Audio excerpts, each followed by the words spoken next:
Accès Culture Pop-Up revient cette année avec de nouvelles activités, tant pour public cible que pour le grand public. Et on va en discuter avec Charlotte Agostini, chargée de projet pour Accès Culture Pop-Up. Allô? Allô? Comment ça va? Ça va bien et toi? Oui, très bien. Donc, Accès Culture Pop-Up, avant de parler des activités, on va faire un petit rappel de ce que c'est. Oui, donc Accès Culture Pop-Up, on est à sa 3e année. C'est un projet qui vise vraiment à organiser des activités culturelles accessibles et gratuites partout sur le territoire de la MRC du Rocher-Percé. C'est un projet qui est porté par Courant culturel Rocher-Percé et le réseau en développement social Rocher-Percé. Donc, l'objectif du projet est vraiment d'organiser des activités, autant des ateliers que des spectacles accessibles pour faire la promotion de la culture. Et ça, c'était né de quoi? Ça, c'était né en fait d'un besoin. C'est né en collaboration, c'est ça, avec Courant culturel Rocher-Percé et le réseau en développement social. Ils ont monté ce projet-là parce qu'ils considéraient qu'il y avait vraiment un besoin pour ce genre d'activités-là. Des activités aussi qui se passent pas seulement pendant l'été, mais aussi pendant les saisons un peu plus calmes, c'est-à-dire automne, hiver. Donc, c'est ça, c'était vraiment amener la culture à la population. Il y avait un manque d'activités culturelles dans la MRC? Je pense pas qu'il y a un manque d'activités culturelles, c'est juste qu'il y a peut-être un manque d'activités culturelles gratuites et vraiment pour les personnes plus, qui ont peut-être plus de misère à aller voir ces activités-là, des activités par exemple dans des résidences pour aînés, des activités dans des écoles, c'est ça, faire venir des artistes un peu de l'extérieur pour vraiment organiser des activités gratuites. Il n'y en a jamais assez, en tout cas, des activités gratuites. Amener les activités à la population au lieu de faire venir la population aux activités. Exactement, aller directement dans certains milieux pour que ce soit plus facile puis que ça crée aussi sûrement un engouement auprès des personnes qui participent à ces activités. Par exemple, s'il y a une activité dans ton quartier gratuite, tu vas avoir tendance à y aller, tu vas avoir tendance à aimer cette activité-là, puis peut-être à rechercher à aller à plus de ce genre d'événements. Et vous commencez l'année 2024 en grand. Vous avez déjà une activité qui s'en vient le 4 février, qui se trouve être dimanche. Oui, exact. Donc dimanche, on a une activité à l'OTJ à Sainte-Thérèse-de-Gaspé. Donc ça va avoir lieu sur le terrain de Balmol. En fait, c'est une activité de sculpture de neige. Donc c'est vraiment aussi une activité participative. Donc on a invité 2 artistes, Mélanie Tremblay et Véronique Gagné, à venir créer une œuvre sur neige. Les personnes qui seront présentes pourront aussi participer, donc c'est-à-dire on aura des petits outils pour venir creuser, on aura de la peinture si les gens veulent venir peindre. Donc c'est vraiment une activité familiale, extérieure. C'est ça, convivial, il y aura un feu, des guimauves, du café. Ça va durer toute la journée de 9h à 16h. De la peinture sur la neige? Oui, exact. On va voir. Mais oui, c'est possible de faire de la peinture sur la neige avec des petits sprays et de la gouache mélangée à de l'eau. Donc, c'est ça. Les jeunes, je pense qu'ils vont pouvoir bien s'amuser. Et pour ce qui est des autres activités, vous avez des activités pour public ciblé. Est-ce que votre programmation est déjà faite pour les prochains mois? Notre programmation se construit au fur et à mesure. Aussi, je veux dire que pendant l'activité de dimanche, en fait, l'activité à l'OTJ à Sainte-Thérèse, c'est en lien avec la fête des voisins. Donc, durant cette journée-là aussi, il y a d'autres activités.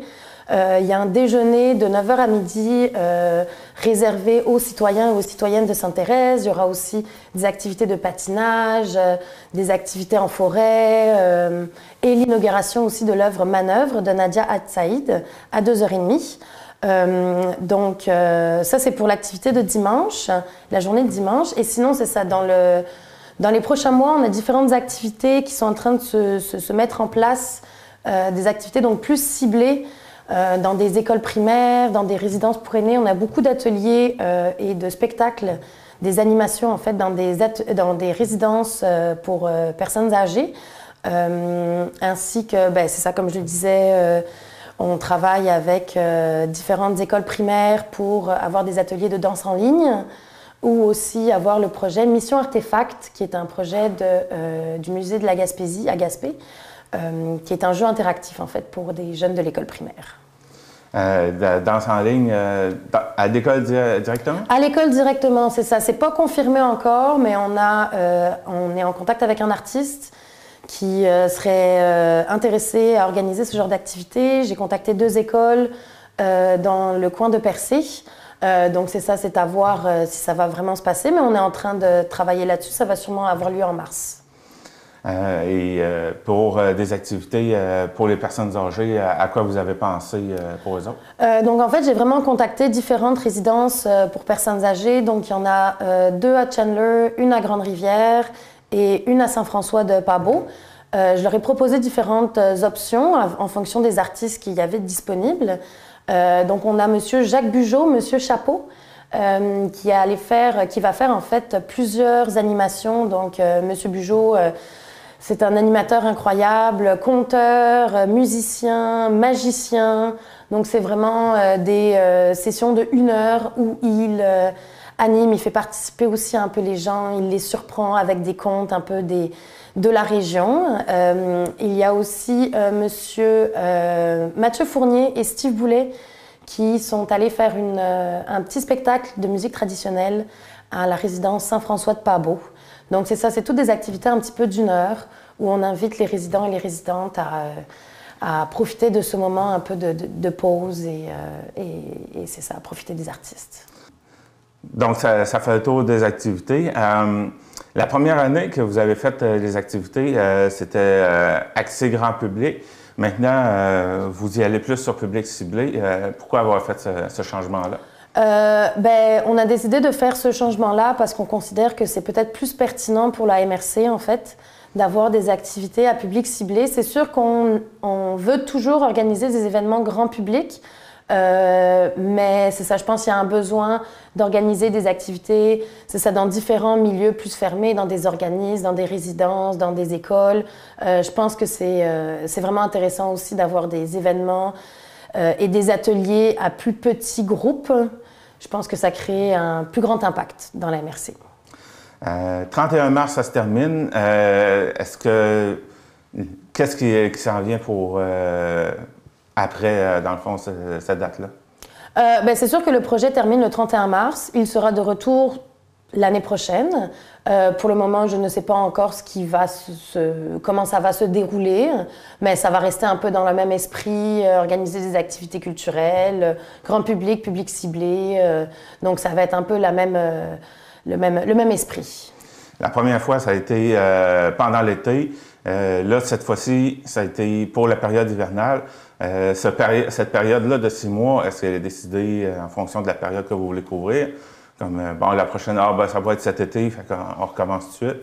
Ou, l'hiver, c'est quand même intéressant, on va reprendre la licence, pas la licence, mais on va recommencer ça. Ouais.